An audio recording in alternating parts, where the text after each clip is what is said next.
Hey, this is Kim Reads Urantia. How you doing today? Today's March 25th, and we're going to start off with a little bit from Light the Flame by Andrew Harvey. This is a Taoist prayer. As you know, I am a card-carrying Taoist, okay, as well as a Urantian and a Christian. Yep. Okay. May I attain the highest void. May I maintain without wavering the most profound stillness. As the 10,000 things rise and fall, may I watch their turning back. Okay, so this refers to making myself a channel for God's energy, like the energy and the spirit comes through me like I am a hose, right? And it's like that the more empty I can make myself, the more that divine spirit can flow through me. The more clear I am of, buildup or impurities inside, the more the divine will can flow through myself, my voice, my hands. I can channel that energy. So, and all of these, they talk about the 10,000 things. So that's like all the manifestations in life will rise and fall back and go, and here I'll just be here channeling divine energy. Now, with all of that, of course, comes an increased power to manifest our own will. Okay. Yeah. And we do that, and that's not bad. That's not bad to do that. We have to be, but the more we do that, the more we see we have to be very particular and choosy when we do that, because the consequences of our own manifestation we can't always be aware of. We don't know always. So it's great to wish myself, oh, I want a whole lot of money, or I want a lot, I want, whatever, that promotion or whatever it is. But whatever comes from that, sometimes we fail to see past our own desires. So be careful of that. Those things come and go. It's just life. Life comes and it goes, and it comes again. And just let it flow through you. It all is what it is,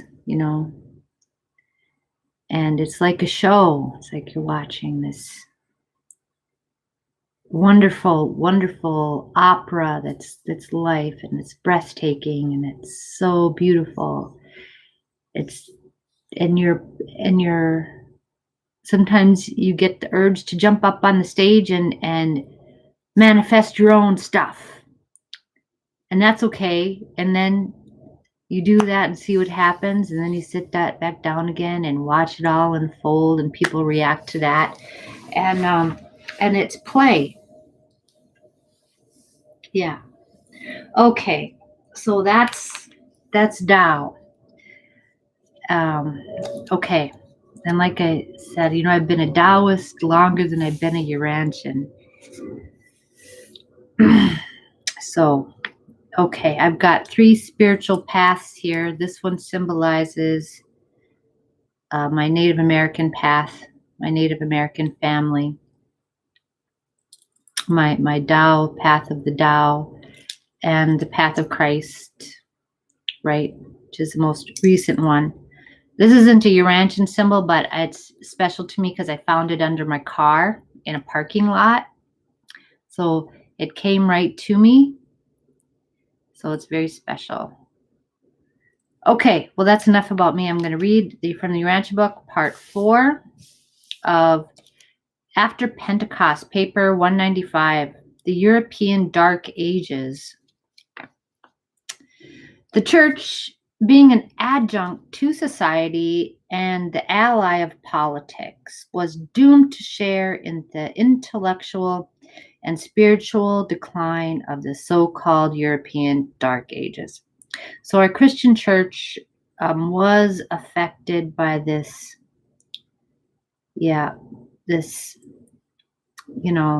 spiritual decline, intellectual and spiritual decline.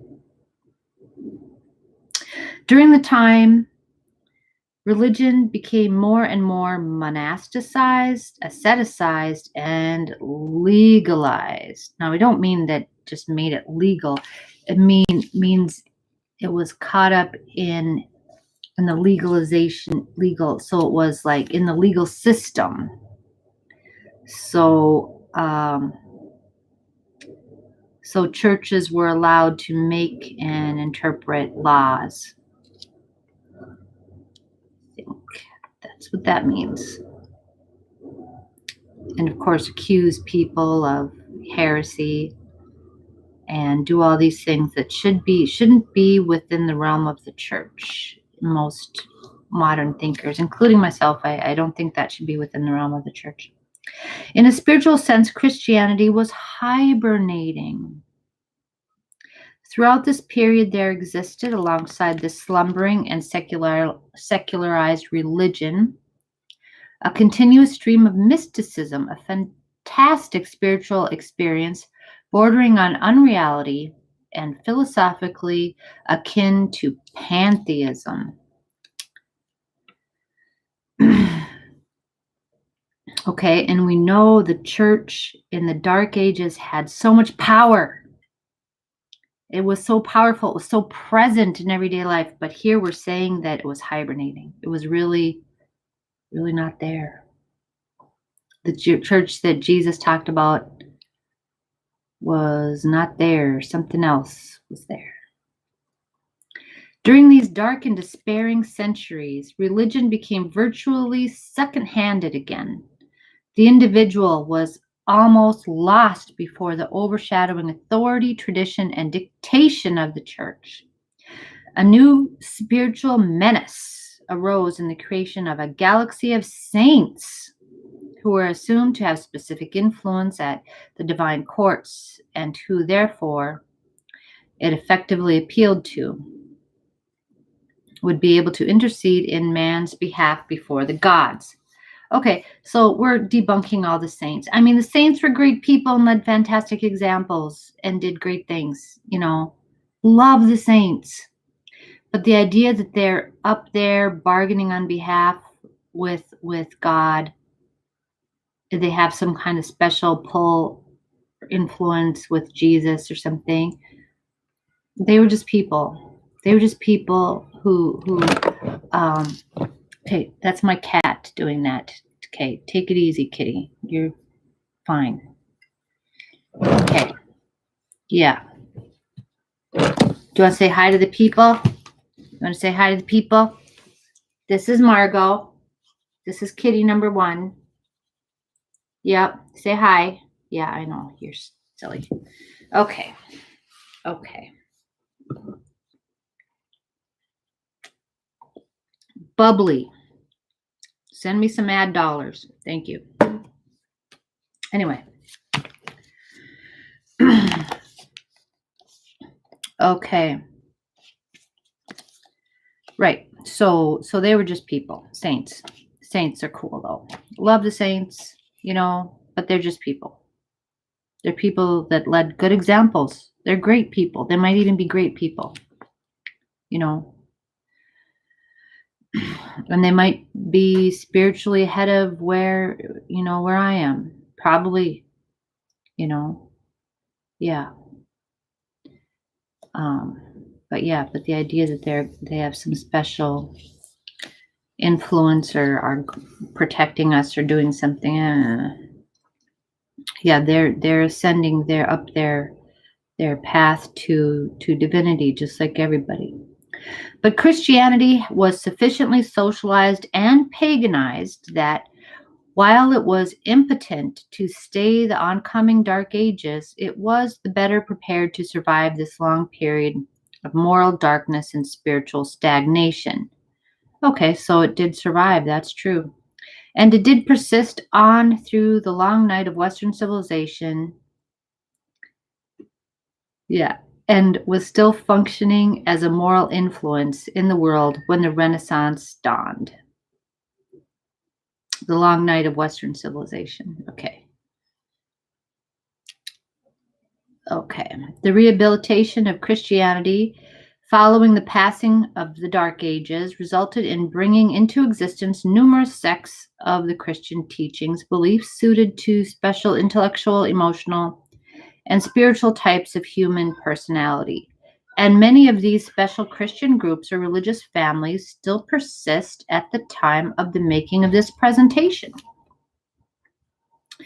Christianity exhibits a history of having originated out of the unintended transformation of the religion of Jesus into a religion about Jesus.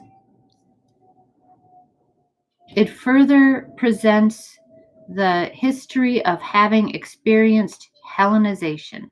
That's Greekification, okay? Yeah, making it like Greeks, right? In case people aren't familiar with that word. Paganization, okay? Because what is all this infusion of all these saints, if not, those are like mini pagan gods, kinda, right? Paganization, secularization. So it's been really involved in secular administration, like government things it shouldn't really be involved in, judging people and stuff like this. Okay. Institutionalization, intellectual deterioration. Okay. Yeah. Who? That's interesting. Who besides me kind of resents church people that kind of don't like smart people? They kind of like don't like science and don't like, well, that's just, those kind of, and they're sweet people, but they get all scared of things they don't understand. They don't, instead of trying to learn about something, they get all like distrustful of people who are book smart. And I'm kind of book smart, I guess, I identify as bookish pretty much. Intellectual deterioration, spiritual decadence. Okay, what's that? That's got to be like spiritual pride and like thinking that we have certain favors because God loves us most, because we're also spiritual. So therefore, I can take advantage of you and God, because you're not a believer and you don't matter that much, stuff like that. Right? I have certain privileges because I'm a priest, I speak for God and all this. Yep. Moral hibernation. Okay, you need to settle down a little bit. Okay. Threatened extinction, later rejuvenation, fragmentation, and more recent relative rehabilitation. Wow. That's a lot of stuff it's been through. Okay, such a pedigree is indicative of inherent vitality and the possession of vast recuperative resources. Okay, so because we survived, we've been through all these stages of things as Christians, the Christian faith, I shouldn't always say we, because I haven't always been a Christian. Okay, it's been through all this stuff, and still the Christian faith is here in one form or another. And this same Christianity is now present in the civilized world of Occidental peoples and stands face to face with a struggle for existence which is even more ominous than those eventful crises which have characterized its past battles for dominance. We will find out what that struggle for existence is probably tomorrow. Religion is now confronted by the challenge of a new age of scientific minds. New age of scientific minds and materialistic tendencies. Okay, so that's foreshadowing. In this gigantic struggle between the secular and the spiritual, the religion of Jesus, not about Jesus, of Jesus, will eventually triumph. Woohoo! Okay, that's it for today. Okay. Thank you very much. We are no longer in the dark ages. We are being exhumed. The real Christian faith of Jesus is being exhumed. Thank you. Bye.